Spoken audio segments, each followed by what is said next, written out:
Bom dia, pessoal. Então retornamos aí ao modo EAD, né? E as avaliações elas são suspensas até o retorno de vocês, tá bom? A gente voltar, a gente conversa de novo que dia vai ser aplicado. Então, vamos lá. A gente parou lá em integral causa escalar, né? Então a gente fez algumas integrais de causa escalar, e beleza, e eu fiquei de falar de uma integral de linha vetorial, né? Integral de linha vetorial. E aí, antes de falar de uma integral de linha vetorial, eu vou falar do que é um campo vetorial. Senão você vai ficar integrando num campo vetorial sem saber o que é um campo vetorial. Tá? Então essa aula é para falar o que é um campo vetorial. Então vamos lá. Definição de campo vetorial em 2 e 3 dimensões, definição dada pelo livro do Stuart.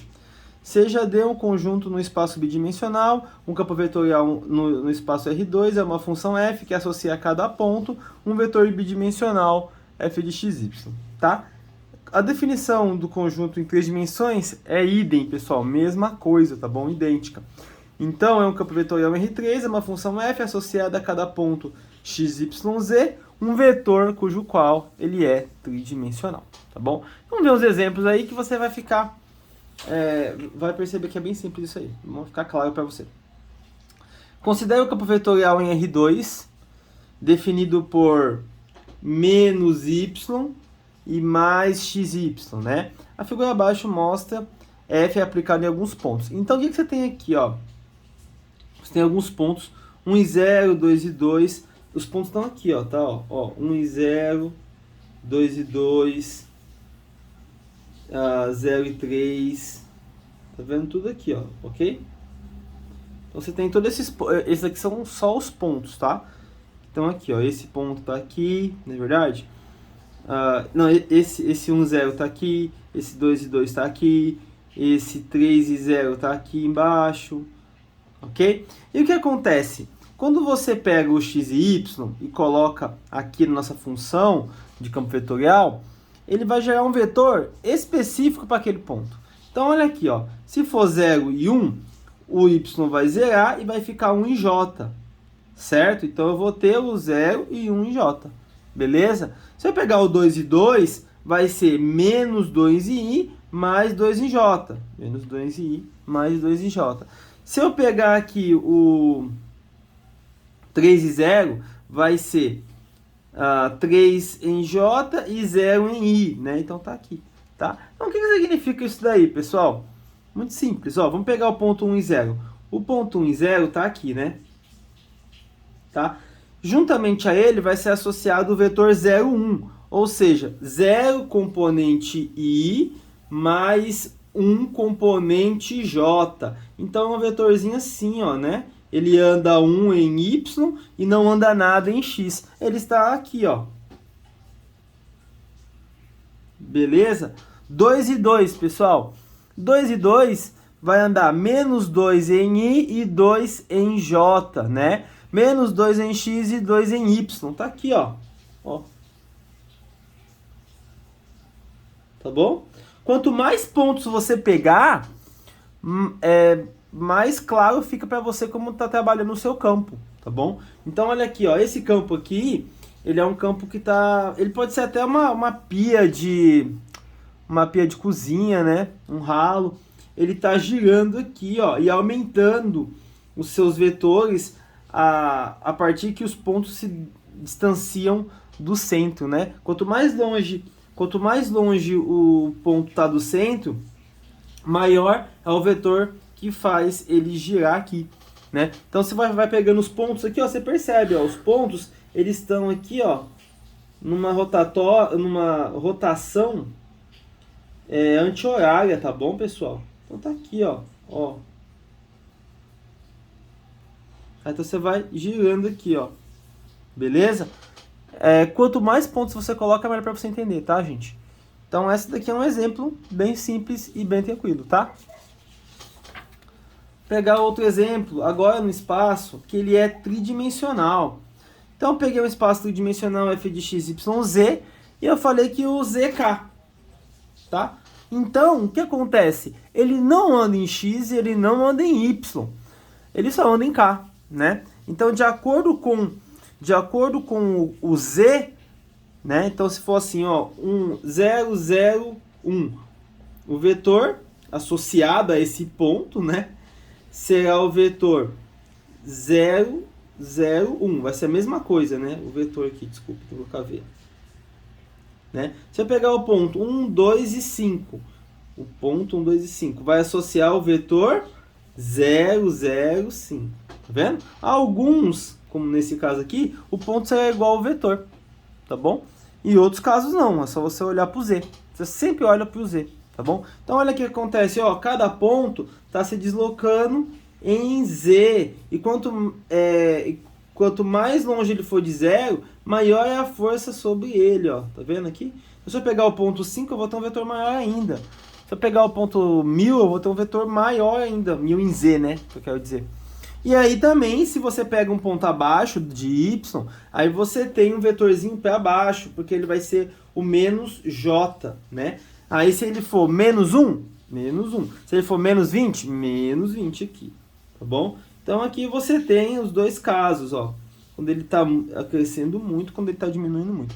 Tá? Então esse é um campo vetorial em 3 dimensões, né? Então, no livro do Stewart tem vários exemplos de campo vetorial com 3 dimensões. Vou pegar mais um aqui, ó.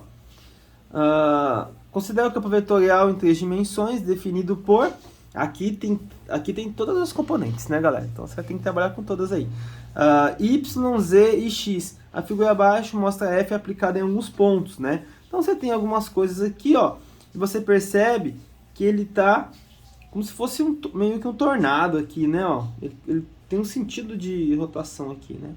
Se você quiser entender melhor, professor, dá um exemplo aí, ó. Vou pegar um ponto aqui, vai. Vou pegar um ponto 1, 0, 2, tá? X, Y, Z, né, gente? Então, se eu pegar aqui o Y, não tem componente em I, né? Que é YI, não tem componente I. Mais o ZJ, 2J, mais o XK. Então, aqui fica K, né? Então, eu tenho a componente aqui, 0 em X, 2 em Y e 1 em K. Tá bom? Então, você vai ter assim, se você for pensar nisso, ó, aqui eu tenho o X, né? Aqui o X, aqui o Y, aqui o Z, né, gente? Então, aqui, ó, eu vou pegar e vou colocar o vetor mais ou menos aqui, ó. Né? Ele tá em cima do eixo... ele tá em cima do eixo Y, tá bom? Esse vetor tá em cima do eixo Y. Vou desenhar um pouco maior aqui, ó. Ali que eu acho que ficou pequeno para enxergar. Ó, vai ser um vetor mais ou menos assim. Tá bom?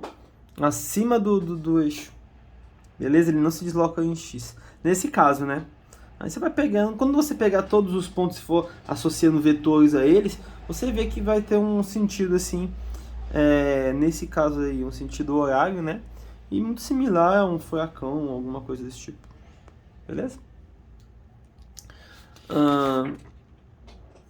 Exemplo de número 4. Tá bom? Então vamos lá. Exemplo de número 4. Imagine um líquido escoando uniformemente em um cano e seja V, X, Y, Z o vetor velocidade em um ponto X, Y, Z. Então, V associa um vetor a cada ponto X, Y, Z de certo domínio. E de certo domínio E interior ao cano. E assim V é um campo vetorial em R3, chamado campo de velocidade. Então, o que você tem aqui, galera? Esse é um exemplo do livro do Stewart. E você percebe o que? Ó, esse daqui poderia muito bem ser descrito a partir dessa função aqui, né? Basta eu colocar assim, ó, vou brincar com uma função aqui, não que seja a função específica, mas eu vou imaginar uma função que funciona, vai? Eu vou colocar assim, ó, y j. Beleza? Então, o que acontece aqui, ó? YJ vai ser assim, eu só olho para a componente y do meu vetor, né? Eu só olho para do meu ponto, só olho para a componente y, e quanto maior for a componente y. Ah, aqui eu vou ter que trocar, né? Porque não, ó, esse daqui já não vai ficar tão legal para utilizar. Por quê? Aqui, quanto maior for a componente y, maior é o vetor, né? Então, eles começam assim, depois eles fazem assim, depois eles fazem assim. Só que não é isso que está acontecendo aqui. Aqui, quanto menor for a componente do vetor, maior é o vetor, né? Então, assim, ó, quanto menor for a minha componente aqui, em y, maior se torna o vetor. Pensar em outra coisa, vamos ver. Talvez colocar assim, ó, 1 sobre y, né? Acho que 1 sobre y é bem bacana. Não sei se descreve perfeitamente o efeito que a gente está falando, mas a princípio, sim. Ó, quanto maior for o valor de y, menor vai ser os vetores aqui, né? E quanto menor for o valor de y, maior será o vetor aqui, né? Eu posso até colocar assim, um valor para ficar mais ilustrativo, vou colocar 100, tá? 100j. Então, ó, começa com 1, então ele tem aqui um vetor de comprimento 100. Quando ele for para 2, o comprimento dele já é 50. Quando ele for para 10, o comprimento dele já é 10. Então ele começa com o vetor grande e ele vai diminuindo, tá? Sim, até ficar só uma coisa aqui, né? Perder toda a força dele. Beleza, gente?